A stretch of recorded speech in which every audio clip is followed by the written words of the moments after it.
Hello बच्चों, क्या हाल है? सब खैरियत?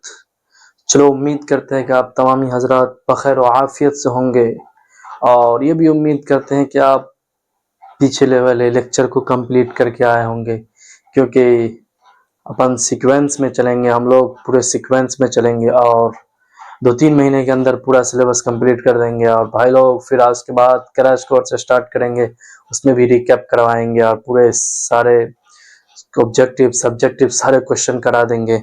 इसीलिए आप लोगों से गुजारिश है कि ज़्यादा से ज़्यादा लोगों तक उसको पहुंचाए और सब्जेक्टिव ऑब्जेक्टिव सारे क्वेश्चन हम कराएंगे आप लोगों को। अभी अपन बेसिकली चैप्टर के बारे में पढ़ेंगे, ओवरव्यू उसके क्या है इस चैप्टर में। और बेसिकली बहुत सारी चीज़ ऐसी होती है, जैसे खाका हो गया, मजमून हो गया, अफसाना हो गया, उस सारे सब चीज़ में से बहुत सारे क्वेश्चन बनते हैं। इसीलिए अभी उन लोगों को आप लिखा देते हैं ताकि उसको आप लिख करके अभी बेसिक याद कर लें, ताकि ऑब्जेक्टिव सॉल्व करने में बहुत आसानी हो। तो चलिए हम बिला तमहीद व ताखीर अपने फ़राइज़ को अंजाम देने पहुंचते हैं, स्टार्ट करते हैं।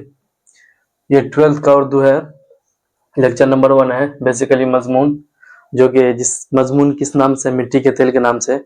और किनका है, तो बेसिकली मजमून किनके हैं उनके बारे में कहा जाता है कि मजमून ख्वाजा हसन निज़ामी का है।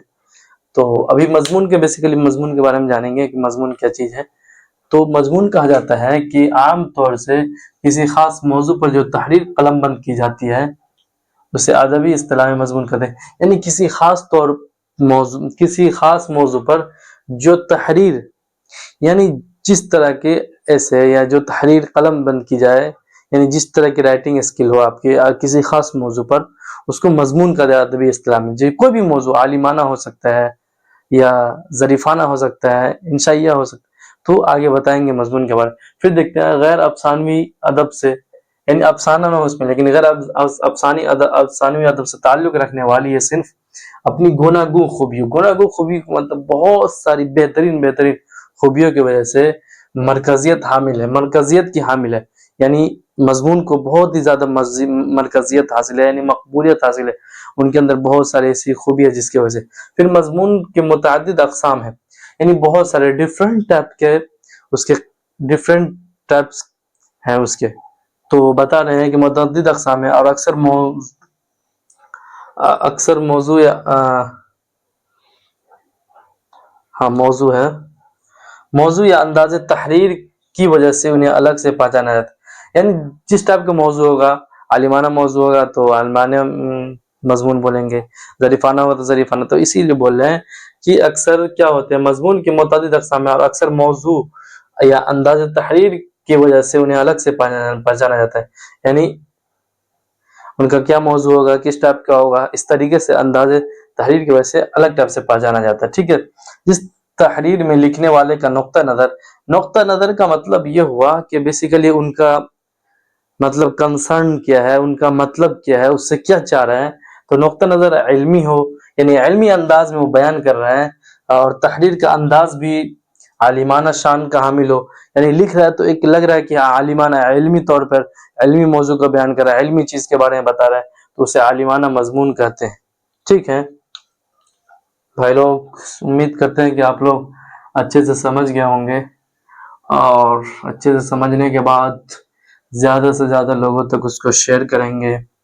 और क्योंकि जिसे एक बार में समझना है, दोबारा वीडियो को पॉज करें, दोबारा पीछे जाए, फिर से समझें 2 बार।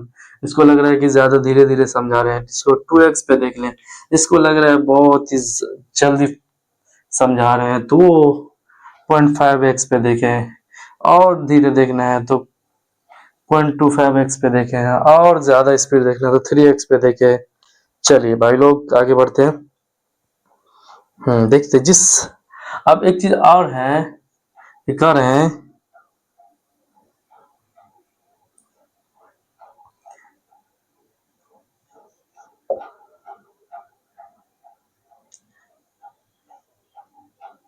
जिस मजमून में लिखने वाला ज़रीफ़ाना रुख इख्तियार करे,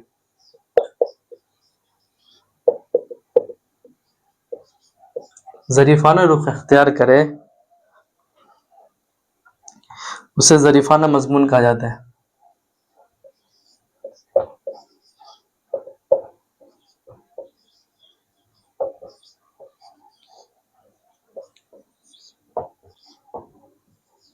उसे कौन सा मज़मून कहा जाता है? ज़रीफ़ाना। चलो आगे बढ़ते भाई लोग।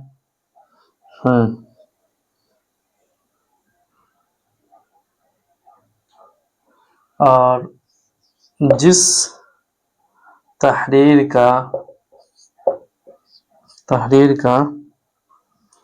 अंदाज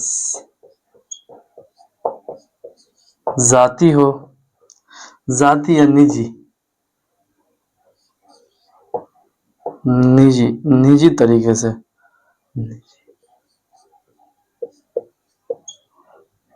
और बयान की शगुफ्तगी भी कायम हो, बयान की शगुफ्तगी भी कायम हो।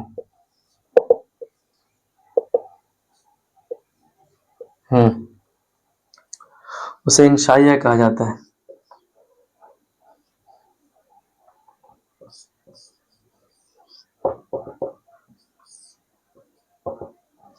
उसे क्या कहा जाएगा? बेसिकली उसे इंशाइया कहा जाएगा।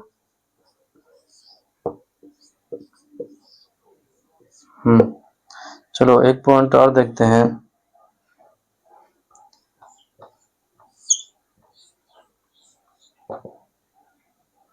सर सैयद के मज़ामीन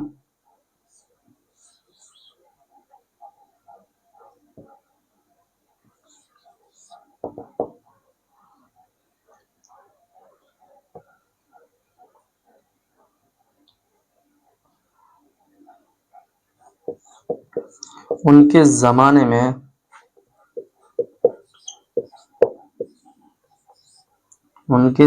में बेसिकली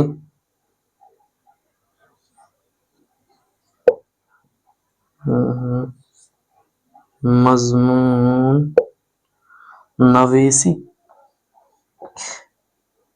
यानी मज़मून लिखना, मज़मून नवीसी के मॉडल मतलब आइडियल नमूना, मॉडल की तरह देखे जाते थे।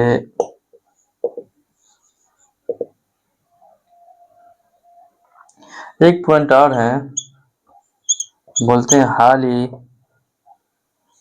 अल्लामा शिबली,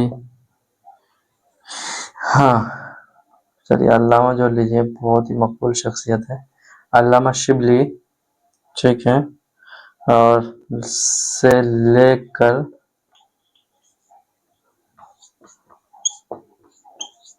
मेहदी इफादी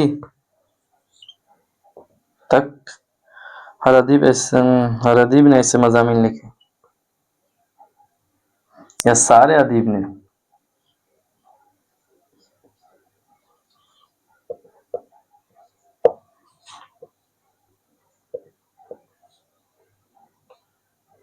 सारे अदीब ने ऐसे मज़ामीन लिखे। हेलो बच्चों, चलो आ जाओ, चलो समझ लेते हैं। बेसिकली हम मजमून को पढ़ रहे हैं, मजमून में भी क्या हम पढ़ रहे हैं, तो जिस मजमून में देखते हैं कि सबसे पहले देख रहे थे कि जिस मजमून में आलिमाना अंदाज हो तो उसको आलिमाना मजमून कहेंगे, और जिस मजमून में लिखने वाला का ज़रीफ़ाना रुख इख्तियार करके, यानी ज़रीफ़ाना रुख इख्तियार करे, उसे ज़रीफ़ाना मजमून कहा जाता है।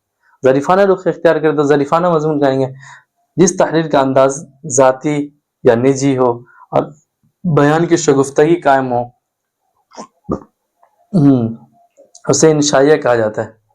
इंशाइया मजमून किसे कहा जाता है? तो आप आगे बता ही दिए कि जिस तहरीर का अंदाज ज़ाती या निजी हो और बयान की शगुफ्तगी कायम हो, ये भी याद रखना है, बयान की शगुफ्तगी कायम हो, उसे इंशाइया मजमून कहा जाता है। फिर आगे देखते हैं, सर सैयद के मज़ामीन उनके ज़माने में मजमून नवेसी के मॉडल की तरह सब देखे जाते हैं। सर सैयद जो मज़ामीन है ना, तो सर सैयद के मज़ामीन जो था उसकी तारीफ करें, बता रहे हैं कि सर सैयद के मज़ामीन उनके ज़माने में मजमून नवेसी के मॉडल की तरह देखे जाते थे। हाँ, हाली शिबली से लेकर मेहदी इफादी तक सारे अदीब ऐसे मज़ामीन लिखे। हाली ने भी लिखा बेसिकली, शिबली ने भी, मेहदी फादी, जितने भी हैं सारे इस टाइप के मजमून लिखे हैं। तो बेसिकली आप हम लोग मजमून पढ़ रहे थे, और ये मजमून जो हम पढ़ेंगे ये किसका है, तो हम पढ़ लेते हैं कुछ और भी। ये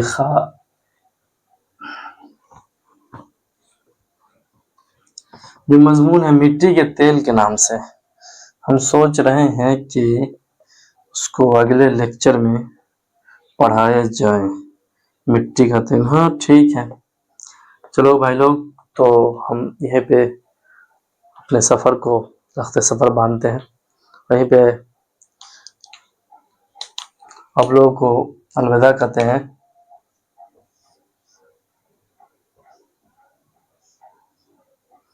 ठीक, और क्या करेंगे आप लोग, सब्सक्राइब करेंगे, और इंस्टाग्राम पे UN मेडिको